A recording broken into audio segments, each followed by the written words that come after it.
that we're grateful for each and every one of you. Let us know where in the world you're tuning in from. We'd love to hear from you in the comments. Let's begin. Henry Lawson's life had always been predictable. Each day followed a routine, a comforting rhythm of work, family, and small pleasures like Sunday golf. But that evening, as he entered his home, the familiar comfort fell off, as though the very air had thickened with an unspoken tension. Emma was seated at the dining table, a bottle of red wine opened, 2 glasses prepared. The sight was unusual. Emma rarely drank without an occasion, and yet here she was waiting for him, her hands wrapped tightly around the stem of her glass. Her face was calm, but her eyes betrayed a storm brewing beneath the surface. "Hey," Henry greeted, forcing a smile as he dropped his keys on the kitchen counter. "What's all this? Celebrating something?" Emma's lips curved into a faint smile that didn't quite reach her eyes. "Sit down, Henry. We need to talk." It wasn't the words that sent a chill through him, but the tone, calculated, rehearsed. Henry's heart began to pound, a sense of dread tightening around his chest.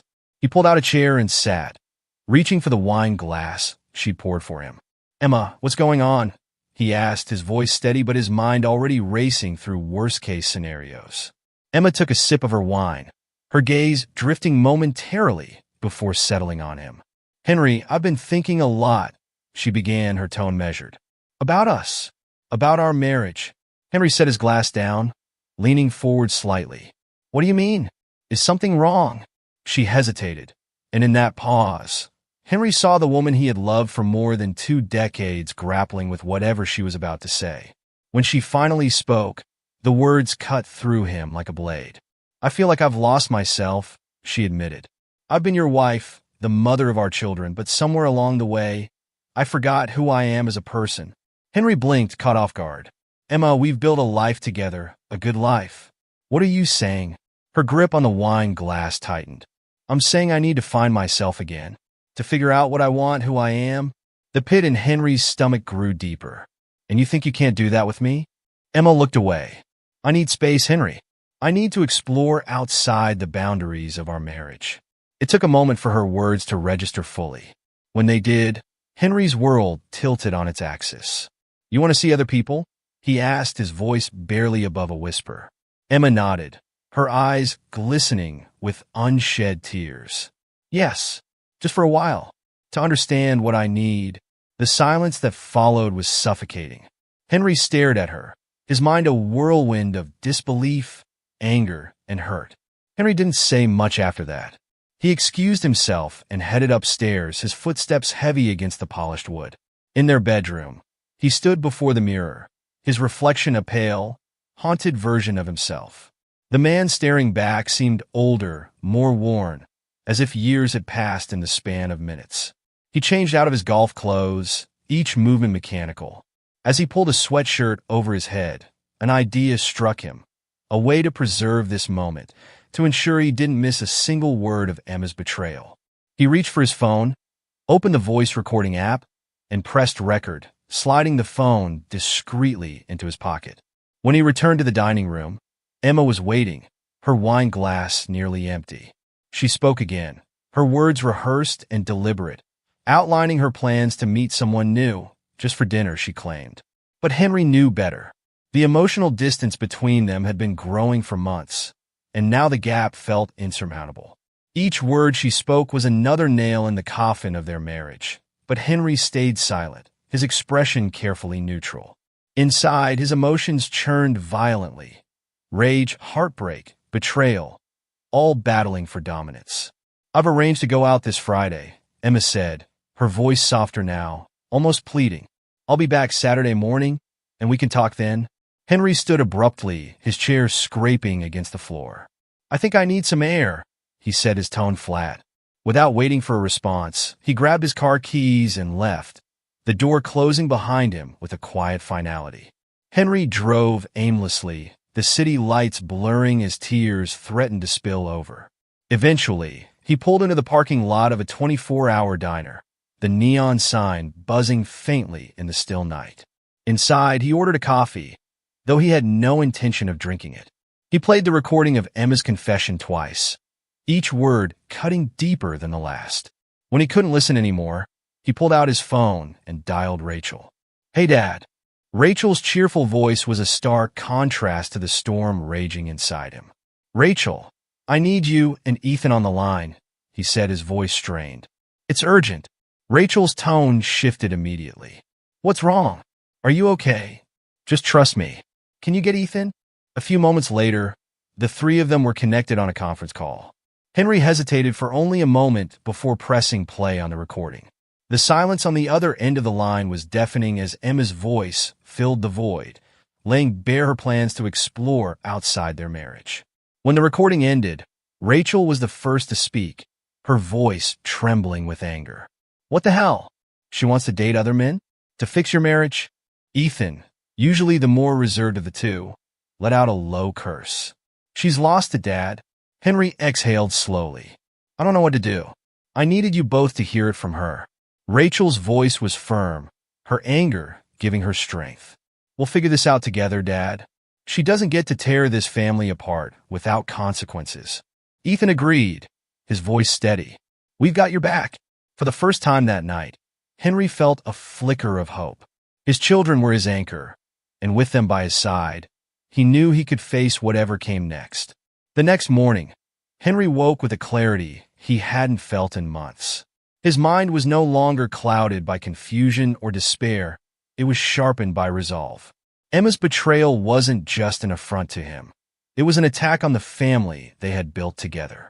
And Henry wasn't about to let her walk away unscathed. He poured himself a cup of black coffee and sat at the kitchen table, his phone in hand. A single name sat at the top of his recent calls: Margaret Pierce. She was one of the top divorce attorneys in the city, known for her aggressive approach and sharp strategic mind. Henry had met her years ago through a mutual friend, but never thought he'd need her services. "Margaret, it's Henry Lawson," he said when she picked up. "I need your help." Margaret didn't ask many questions over the phone. She simply scheduled a meeting for later that day, her tone professional and efficient. "Bring everything you have," she advised. "The more information, the better." That afternoon, Henry met Margaret in her downtown office. The space was sleek and modern, with floor-to-ceiling windows that offered a panoramic view of the city. Margaret, a composed woman in her early 40s, greeted him with a firm handshake. "Let's get to work," she said, motioning for him to sit. Henry laid out everything he had: the recording of Emma's confession, screenshots of text messages he had retrieved from her phone, and printed copies of emails between Emma and a man named Vincent. The messages were explicit, leaving no doubt about the nature of their relationship. Margaret reviewed the materials with a meticulous eye, occasionally jotting down notes. When she finally looked up, her expression was serious. "This is solid evidence," she said. "It clearly establishes adultery, which will work heavily in your favor during divorce proceedings. We'll be able to argue for a larger share of the marital assets, and with your children supporting you, we can build an even stronger case." Henry nodded, his jaw tight. "I want her to feel the consequences of her actions, Margaret. She's not just betraying me. She's betraying our entire family." Margaret's lips curved into a small, approving smile. "We'll make sure of it." They spent the next hour strategizing. Margaret advised him on the best course of action, including how and when to serve Emma with divorce papers. They agreed on a pivotal moment: during her date with Vincent. The public setting would amplify the humiliation, ensuring Emma felt the full weight of her choices. The days leading up to Friday were a whirlwind of activity. Henry, Rachel, and Ethan worked together seamlessly, their shared anger and determination driving them forward. They began packing Emma's belongings, carefully boxing up her clothes, personal items, and anything else that reminded them of her presence in the house. Rachel was particularly relentless, her movements sharp and purposeful. "She doesn't deserve to stay here," she muttered, stuffing a pair of Emma's designer shoes into a box. "This house is ours, not hers." Ethan, though quieter, was just as resolute. He carried box after box out to the car, his expression set in a grim line. "She made her choice," he said simply. "Now she has to live with it." By Friday morning, the house was nearly empty of Emma's belongings. Henry had already arranged for a storage unit near her parents' home, where everything would be delivered. The locks on the doors were changed, and the house felt different, lighter, as if it were finally shedding the weight of betrayal. Henry stood in the living room, taking in the silence. "This is it," he said, his voice steady. "Tonight everything changes." Emma arrived at the upscale restaurant wearing a striking red dress, her hair styled to perfection. She exuded confidence, a woman ready to embrace her newfound freedom. Vincent greeted her with a smile, pulling out her chair as they settled in for an evening of indulgence. The restaurant was dimly lit, the ambience intimate and romantic. Emma felt a thrill coursing through her, a mix of excitement and defiance. For the first time in years, she felt desired alive. Their conversation flowed effortlessly, punctuated by laughter and shared glances. Emma sipped her wine, savoring the moment, when suddenly a familiar figure appeared at their table. "Mom," Rachel said, her voice cold and cutting. Her eyes were sharp, filled with a fury that could ignite the room. Emma's smile froze, the color draining from her face. "Rachel, what are you doing here?" Rachel ignored Vincent entirely, her focus locked on her mother. "I could ask you the same thing," she said. "Out here, on a date, while Dad's at home picking up the pieces of the life you shattered." Emma opened her mouth to respond, but Rachel didn't give her the chance. "How could you do this to him? To us?" The confrontation drew the attention of nearby diners. Whispers began to ripple through the room, heads turning to watch the unfolding drama. Emma's voice was a strained whisper. "Rachel, please. Let's not do this here." But Rachel wasn't done. "You didn't think twice about humiliating Dad, so why should I care about your embarrassment?" Before Emma could reply, a man in a suit approached the table, a thick envelope in hand. "Mrs. Emma Lawson?" he asked, his voice loud enough to carry. Emma's hands trembled as she accepted the envelope. "Yes, that's me." "You've been served," the man announced, placing the documents firmly in her grasp. The room fell into a stunned silence. Emma sat frozen, her eyes wide with shock as she stared at the divorce papers in her hands. Vincent shifted uncomfortably, muttering an excuse before hastily leaving the table. Rachel leaned in, her voice low but fierce. "You brought this on yourself." Without another word, she turned and walked out of the restaurant, leaving Emma alone in her humiliation. The whispers grew louder, the weight of judgment pressing down on her from every corner of the room. When Emma arrived home later that night, she found the locks changed and her key useless. She pounded on the door, her desperation mounting with each passing second. "Henry," she cried, her voice cracking. "Let me in." Her phone buzzed in her hand. It was Henry. "Emma," he said, his tone cold and detached. "There's a letter in the envelope. Read it. Everything you need to know is there." The line went dead. With shaking hands, Emma tore open the envelope and pulled out the letter. Henry's words were direct and merciless. "Emma, you made your choice, and now I'm making mine. You've been served with divorce papers citing adultery. Your belongings have been moved to a storage unit. The key and address are included. Our children stand with me. Do not contact me except through my lawyer. This is the consequence of your actions. Live with it." "Henry." Emma sank to the ground, the weight of her decisions crashing down on her. The life she had taken for granted was gone, and she had no one to blame but herself. Emma sat on the cold pavement outside her former home, the weight of Henry's letter heavy in her lap. The words were simple, but their meaning was a brutal reminder of the irrevocable damage she had caused. She had gambled everything, her marriage, her family, her home, and lost. She wiped her tears hastily and fumbled with her phone, dialing Rachel's number. It rang once, twice before going to voicemail. Emma swallowed hard and tried Ethan next. The same result. Both of her children had shut her out. She let out a shaky breath, staring at the darkened windows of the house that had once been her sanctuary. With no other options, she gathered herself and made her way to the storage unit Henry had mentioned. The long drive through the quiet, empty streets gave her plenty of time to reflect on the choices that had led her here. The storage unit was a cold, impersonal space. Emma unlocked it with the small key Henry had included and found herself surrounded by boxes neatly labeled with her name. It was a physical manifestation of her exile. Everything she had once shared with Henry now neatly compartmentalized and removed from the life they had built together. She spent hours sitting there, rifling through the remnants of her old life. Photographs, keepsakes, clothes. Each item was a painful reminder of what she had thrown away. By the time she finally left, dawn was breaking, and Emma felt like a shadow of the woman she had once been. Monday morning arrived with a heavy sense of dread as Emma walked into her office. She kept her head down, hoping to avoid the curious gazes of her colleagues. But whispers followed her like a shadow, and it wasn't long before the full weight of her public disgrace came crashing down. The video of her confrontation with Rachel at the restaurant had gone viral. A fellow diner had recorded the entire scene and posted it online, where it had quickly spread across social media. The comments were ruthless, with strangers condemning her actions and labeling her as selfish and unfaithful. Her boss called her into his office by mid-morning, his expression grim. "Emma," he began, his tone heavy with disappointment. "I'm sure you've seen the video circulating online." She nodded, her throat too tight to speak. "This kind of publicity is damaging, not just for you but for our company. Effective immediately, we're putting you on an indefinite leave of absence." Emma felt the ground shift beneath her.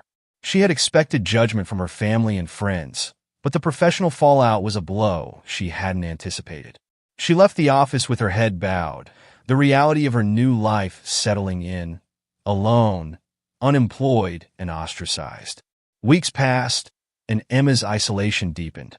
Her attempts to reach out to Vincent were met with cold indifference. After the public spectacle at the restaurant, he had quickly distanced himself, unwilling to be associated with the scandal. His final message to her was curt and final. "We should move on. This isn't what I signed up for." Emma tried to rebuild some semblance of a life in her small, cramped apartment. But without her family, her work, or even Vincent, the days blurred into one long stretch of emptiness. She spent her nights scrolling through old photos of her family, each image a painful reminder of what she had lost. The loneliness was unbearable. She thought about calling Henry, begging for forgiveness, but she knew it would be futile. His letter had made it clear. There was no going back. Her children's silence was equally painful. The realization that they had chosen Henry over her was a wound that refused to heal. One evening, after another failed attempt to contact Rachel, Emma found herself scrolling through social media. She stumbled upon a post from Henry. It was a photo of him, Rachel, and Ethan, smiling together at a family dinner. The caption read, "Stronger together." Emma stared at the screen, tears streaming down her face. The family she had once taken for granted was thriving without her, and she was left with nothing but regret. Amid the darkness, Emma began to confront the harsh truths about herself. She had spent years ignoring her own unhappiness, believing that stepping outside her marriage was the answer. But the choices she had made were selfish and short-sighted, and they had cost her everything. Determined to find some form of redemption, Emma started therapy. Her sessions were raw and painful, forcing her to confront the root of her discontent. She talked about her marriage, her affair, and the deep-seated insecurities that had driven her to seek validation from someone else. Slowly, she began to piece herself back together. She joined a local community center, volunteering her time to help others. It was a small step, but it gave her a sense of purpose. Emma also focused on rebuilding her relationship with Rachel and Ethan. She sent them letters, apologies that acknowledged her mistakes without expecting forgiveness. At first, there was no response. But over time, Rachel began to reply, cautiously at first, then more openly. Their conversations were tentative, filled with unresolved pain, but they marked the beginning of a fragile reconnection. Months turned into a year, and Emma's life slowly stabilized. She found a new job, one far removed from her previous career, but fulfilling in its own way. Her relationship with her children was still a work in progress, but she cherished every interaction, no matter how small. Henry, meanwhile, had fully embraced his new life. His bond with Rachel and Ethan had only strengthened, and he had even begun dating again. The pain of Emma's betrayal still lingered, but it no longer defined him. He had rebuilt his life, and he was happy. One day, Emma received a letter from Henry. It was short but sincere, acknowledging her efforts to make amends and wishing her well. It wasn't forgiveness, but it was closure. Emma folded the letter carefully, holding it to her chest. For the first time in a long while, she felt a sense of peace. Her journey was far from over, but she was finally on the path to healing.